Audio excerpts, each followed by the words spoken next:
لیے بار بار میں یہ بات کہتا ہوں، حضور پاک صلی اللہ تعالی علیہ وسلم کی ناموس کی بات کرنا، عظمت رسالت کی بات کرنا، یہ حلوے پراٹھے کھانے کا نام نہیں ہے، یہ شہادت گہے الفت میں ہے قدم رکھنا۔ لوگ آسان سمجھتے ہیں مسلمان ہونا، حضور پاک صلی اللہ تعالی علیہ وسلم کی شریعت طاہرہ کو بچانے کے لیے ہی تو، حضور کی ناموس کی حفاظت کے لیے ہی تو مولا امام حسین نے اپنی گردن دے دی، اپنے بچوں کی قربانی دے دی، اپنا عیش آرام سب تیاگ دیا۔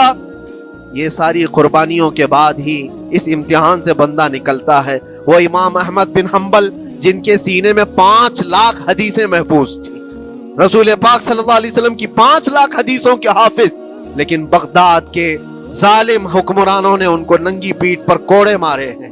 پہلی مرتبہ 100 کوڑے، دوسری مرتبہ پھر 100 کوڑے، تیسری مرتبہ پھر 100 کوڑے، اتنے میں تو آدمی مر جاتا ہے۔ امام احمد بن حنبل کی پیٹھ جھک گئی تھی۔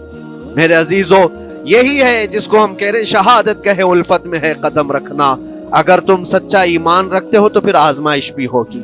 اللہ کریم قرآن میں فرماتا ہے فَلَيَعْلَمَنَّ اللَّهُ الَّذِينَ صَدَقُوا وَلَيَعْلَمَنَّ الْكَاذِبِينَ۔ اللہ تبارک و تعالیٰ ضرور آزمائے گا سچا کون ہے اور جھوٹا کون۔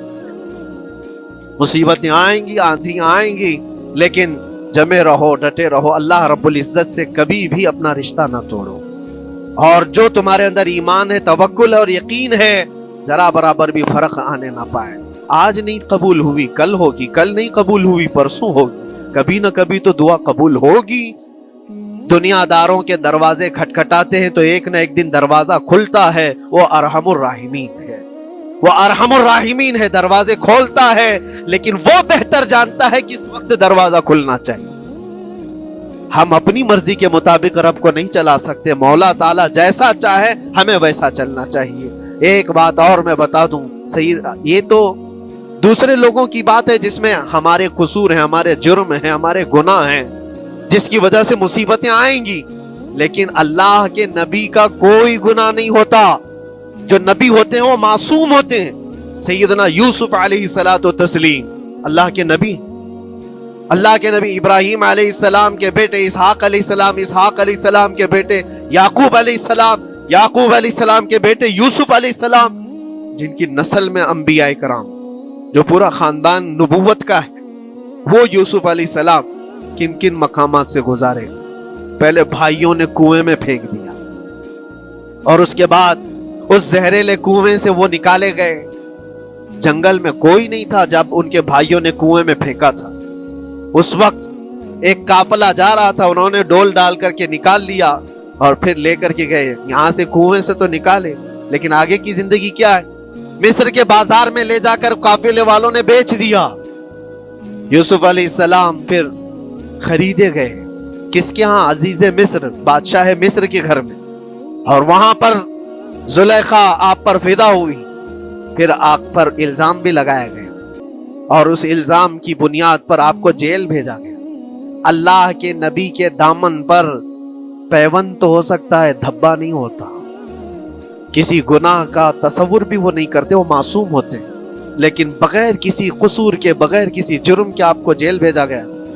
یوسف علیہ الصلوۃ والتسلیم جیل جب گئے، وہ نبی ہو کر کے، اور اس کے بعد دن کٹتے رہے۔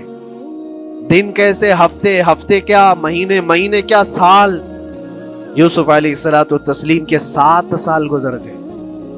جب کبھی کسی انوسنٹ کو، بے قصور آدمی کو تکلیف دی جاتی ہے تو اس کو احساس زیادہ ہوتا ہے، اور جرم کی وجہ سے جب کوئی تکلیف میں آتا ہے تو کمپرومائز کر لیتا ہے، میں ایسا غلطی کیا تھا، مجھے یہ جھیلنا پڑ رہا ہے۔ لیکن جس کا جرم ہی نہیں، نہ کردہ گناہ کی سزا جب دی جاتی ہے، بندہ بہت بکھر جاتا ہے، ٹوٹ جاتا ہے۔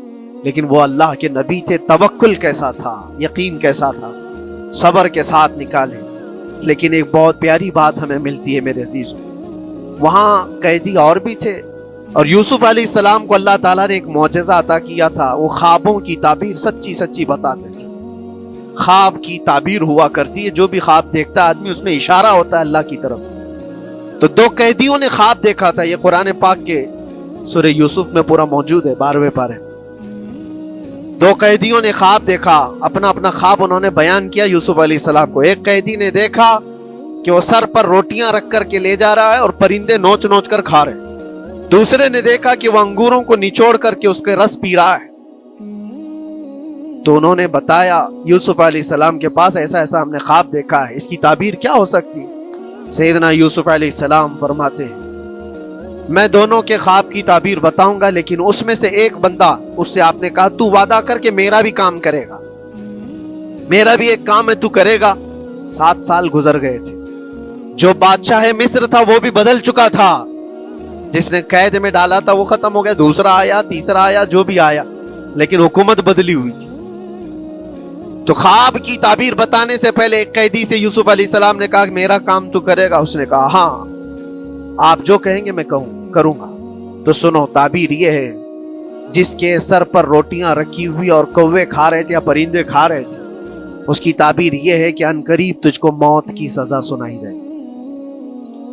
وہ غمگین تھا، دوسرے سے کہا تو انگور کے رس نچوڑ کر پی رہا تھا، تیرے خواب کی تعبیر یہ ہے کہ عنقریب تجھ کو رہا کر دیا جائے گا، تو آزاد ہوگا، اور تجھ سے ہی میرا کام یہ ہے کہ آزاد ہو کر جائے گا تو تو موجودہ وقت کے جو بادشاہ ہے شاید اس کی فوج میں شامل ہو جائے یا اس کے سپاہیوں میں وزیروں میں، تو میری یہ بات اس تک پہنچا دینا پچھلے 7 سالوں سے بے گناہ بے قصور ایک قیدی اندر ہے، اس کو آزاد کر دیا جائے، اس کو آزاد کر دیا جائے۔ اس نے کہا بالکل، اگر میں چھوٹا تو آپ کا ایک کام ضرور کروں۔ سنیے بات، چند دن نہیں گزرے تھے کہ اس ایک قیدی کو موت کی سزا ہو گئی، اس کو موت کی سزا سنائی گئی اور پھانسی ہو گئی۔ دوسرا یہ جو قیدی جس کو آپ نے رہائی کی خوشخبری دی تھی، اس کی بھی رہائی کی خوشخبری آ گئی، وہ آزاد ہو گیا۔ لیکن قرآن پاک میں ہے آزاد ہو کر جب جاتا ہے آدمی تو پچھلا بھول جاتا ہے، اکثر ایسا ہی ہوتا ہے۔ کیا جیل کے دوست کون تھے، کیا تھے، کچھ پتا نہیں، اور آدمی تو یہ سوچتا ہے دوبارہ کبھی ادھر کے دروازے کو بھی نہ دیکھو۔ آیا اور بھول گیا، یوسف علیہ السلام نے جو کام دیا تھا وہ بھول گیا، یہاں تک کہ قرآن میں اللہ فرماتا کئی سال گزر گئے، 1-2 دن نہیں، سالوں گزر گئے، اور وہ بادشاہ کی فوج میں شامل تھا یا بادشاہ کے مصاحبین میں شامل تھا، قریبی لوگوں میں۔ ایک زمانے کے بعد مدت ہوئی، اور اس وقت سوچیے آپ کتنا وقت حضرت یوسف علیہ السلام نے کاٹا ہوگا۔ ایک دن آپ بے اختیار رو پڑے اللہ کی بارگاہ میں۔ یہ میں آپ کو بتا رہا ہوں، کبھی کبھار انسانی فطرت کا تقاضا ہے، اللہ تبارک و تعالیٰ کی بارگاہ میں رو پڑے اور کہا اے رب العالمین، اے ارحم الراحمین، یہ دن کب ختم ہوں گے؟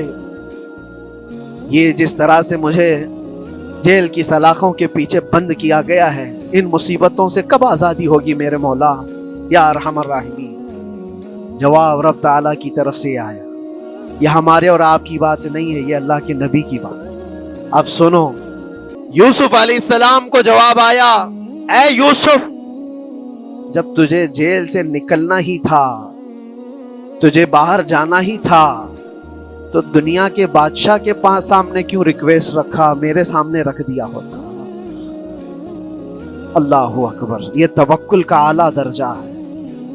اتنی مصیبتوں کے بعد بھی تم نے اس سپاہی کو کیوں اپنا قاصد بنا کر بادشاہ کے سامنے بھیجا کہ میری آزادی ہو جائے؟ یوسف علیہ السلام بہت روئے سجدے میں گر کر کے، مولا مجھے معاف کر دے، اور میرے ہر شے کا تو مالک ہے، اب میں زندگی بھر قید میں رہوں یا آزاد رہوں یہ تیری مرضی پر ہے۔ میرے عزیزو، پھر یوسف علیہ السلام کے ساتھ کیا ہوا؟ بادشاہ نے خود ایک خواب دیکھا اور وہ پریشان تھا، خوابوں کی تعبیر کوئی بتا نہیں رہا تھا۔ تب اس قیدی کو چھوٹے ہوئے کو یاد آئی بات کہ جیل میں ایک آدمی ہے جو سچی تعبیر بتاتا ہے۔ پھر اس نے بادشاہ سے کہا ایک قیدی بہت شریف اور صالح ہے، وہ سچی تعبیر بتائے گا، آپ کہے تو میں اس کو لے آؤں، اور اس نے مجھے یہ کہا بھی تھا کہ اس کو آزاد کرنا ہے، آپ کے پاس ریکویسٹ رکھنی ہے کہ وہ بے قصور قید میں ہے۔ بادشاہ نے معلومات حاصل کی اور اس کے بعد پروانہ دے دیا کہ اس قیدی کو آزاد کیا جائے جس کو بے قصور رکھا گیا، اور میرے خواب کی تعبیر بتائی جائے۔ یوسف علیہ الصلوۃ والتسلیم کو لوگ آئے لینے کے لیے. اب یہاں منظر اور ہے میرے عزیز. کہا کہ بادشاہ نے خواب دیکھا، اس کی تعبیر بتائے. آپ نے تعبیر تو بتا دی کہ کیا ہونے والا ہے اگلے 7 سالوں میں بادشاہ کے ساتھ، یہ ساری تعبیر بتائی. لیکن جب آزاد کرنے کی بات آئی تو آپ نے کہا رہنے دو، اب مجھے قید میں رہنے دو.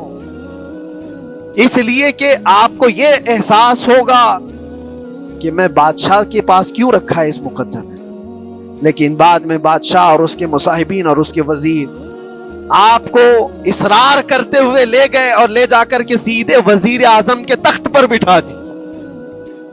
سیدھے وزیر اعظم کے تخت پر بٹھا دیا.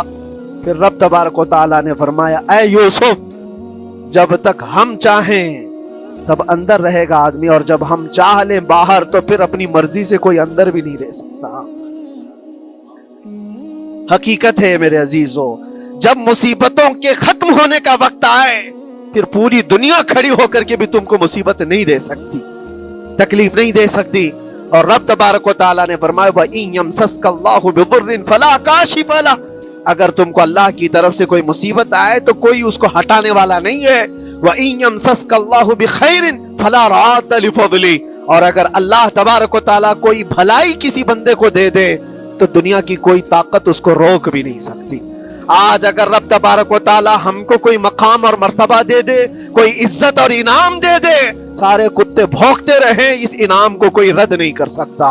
اللہ تبارک و تعالیٰ کا دیا ہوا فضل اس کو کوئی کاٹ نہیں سکتا، اور اس کی دی ہوئی مصیبت کو کوئی دوسرا ٹال بھی نہیں سکتا.